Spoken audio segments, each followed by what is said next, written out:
In this demonstration you will see what happens when we save a friend without a first name. The first name property on the friend model has the required data annotation.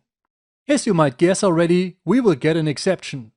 So in this demonstration you also learn how to process unhandled exceptions in your WPF application. Let's switch to Visual Studio. Here I've opened the friend organizer solution. Now let's start the application. Let's select a friend, let's remove the first name, and let's click the Save button. We get a DB entity validation exception when we call the saveAsync method of our friend data service.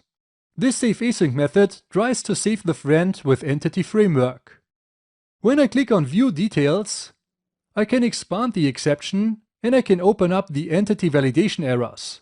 There is one single DB entity validation result that has a validation errors property. There is one DB validation error that has an error message that says the first name field is required. This validation is done by Entity Framework based on the required data annotation that we have on the friend model. So let's close this dialog. Let's click Stop and let's open up the friend model. Here you see the required data annotation.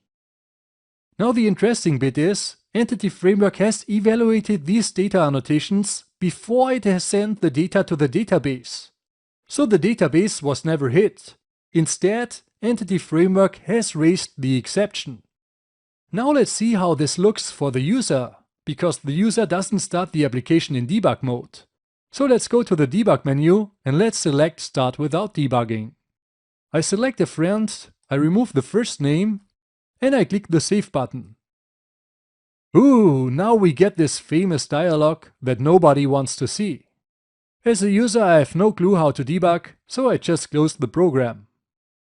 So instead of letting these exceptions bubbling up so that the whole application crashes, we could handle them.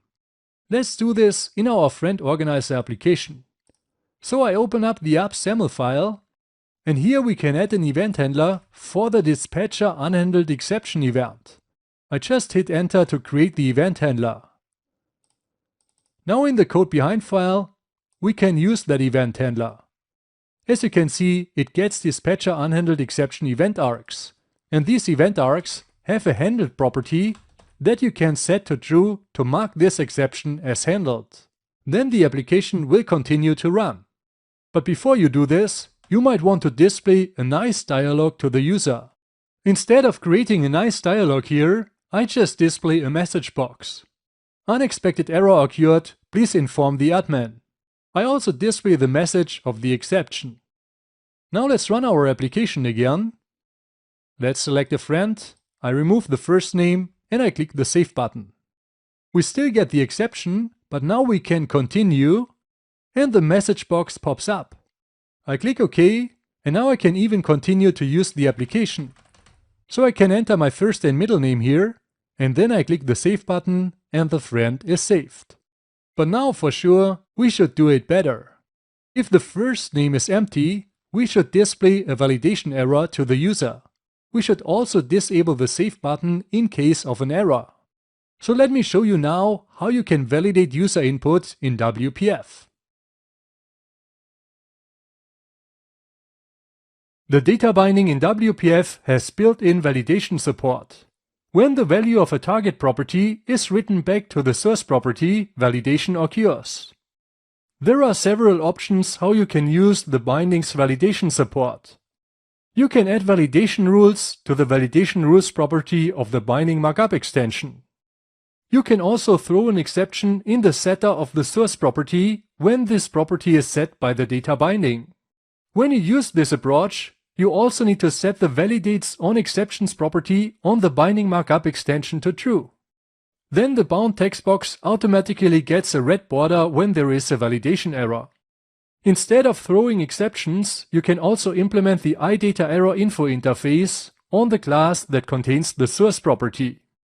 When you use this interface, you have to set the validates on data errors property on the binding markup extension to true. Then the binding will look at your IDataErrorInfo implementation. IDataErrorInfo allows the object to be in an invalid state, which is not possible with exceptions. Now all these approaches that you see here have some limitations. You can only have a single error per property and you can't validate your data asynchronously.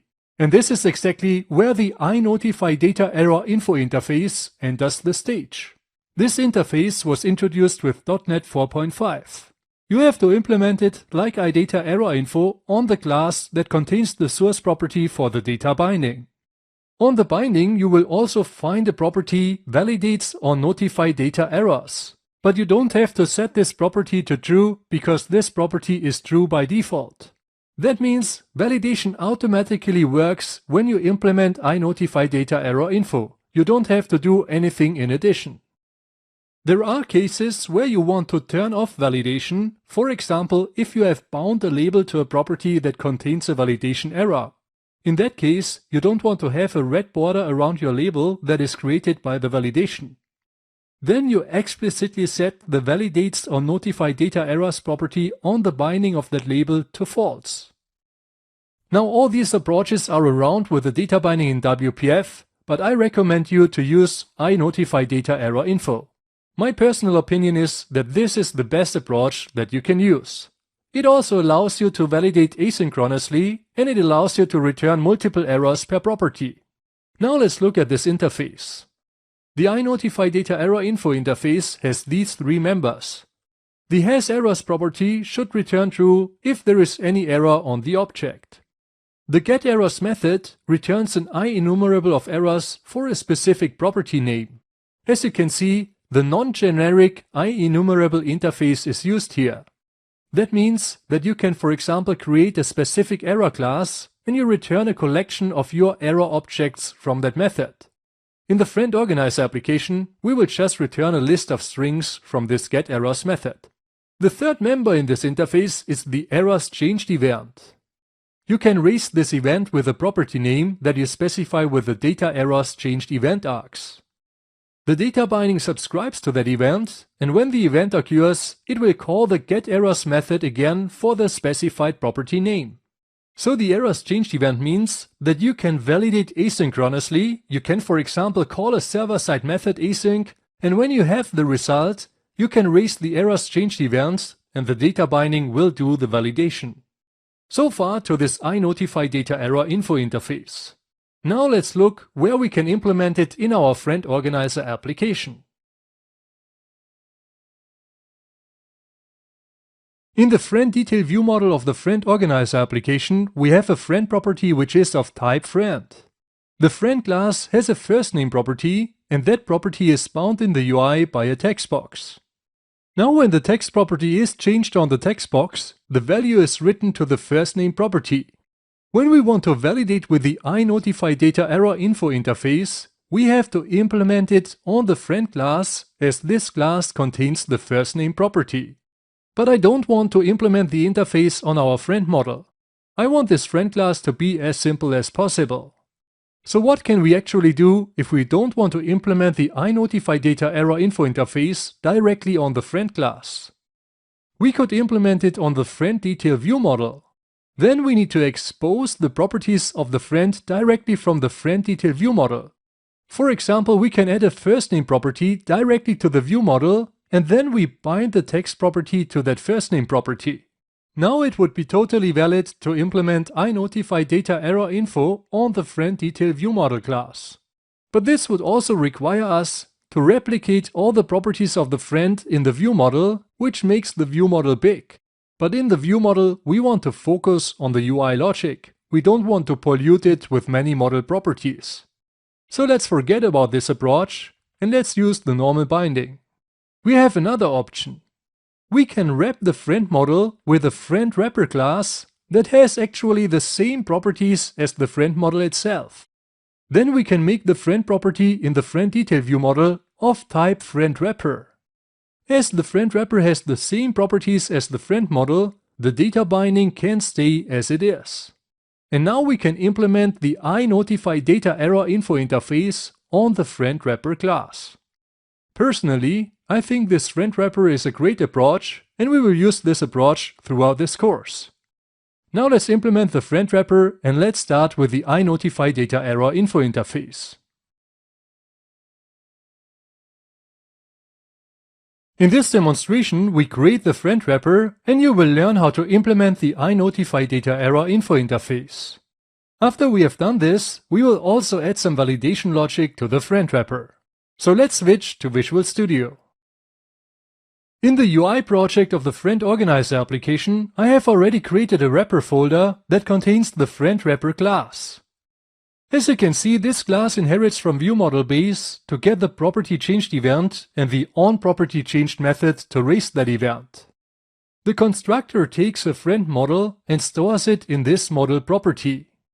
Then the friend wrapper has an ID property that just returns the ID of the underlying model.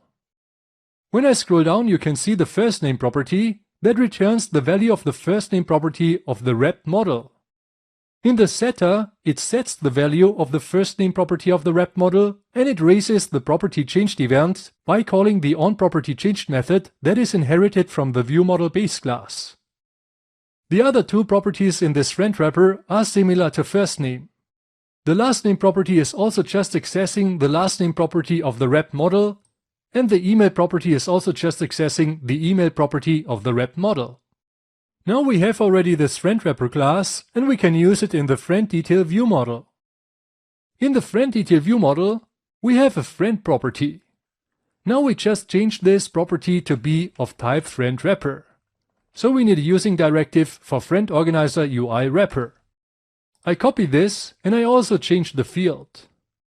Now I scroll up a bit to the load async method. Here we call the getById async method of the friend data service. This method returns a friend instance. But now our friend property is of type friend wrapper. So let's just store that friend instance here and we assign a new friend wrapper to the friend property that wraps the friend instance. Now there is one more error. Let's scroll up. In the onSaveExecute method, we passed the friend wrapper to the saveAsync method of the friend data service. But that saveAsync method wants to have a friend instance. So here we just use the model property that we have on our friend wrapper. Now we are done. Before we implement the iNotifyDataError info interface on the friend wrapper class, I want to clean up this file a bit. Let's go to Edit, Outlining, and here I can collapse to definitions. Or I can use the shortcut Ctrl-MO. Now the first thing that I don't like here is that the friend field is just in the middle. So I cut it here and I paste it at the top where the other fields are. I also want to define the public members before the private members. So let's just cut these three public methods and let's insert them after the constructor. Now let's collapse to the definitions again and let's just remove the empty lines. Now the class looks good to me. The next step that we do now, we implement the iNotifyDataError info interface on the friend wrapper class.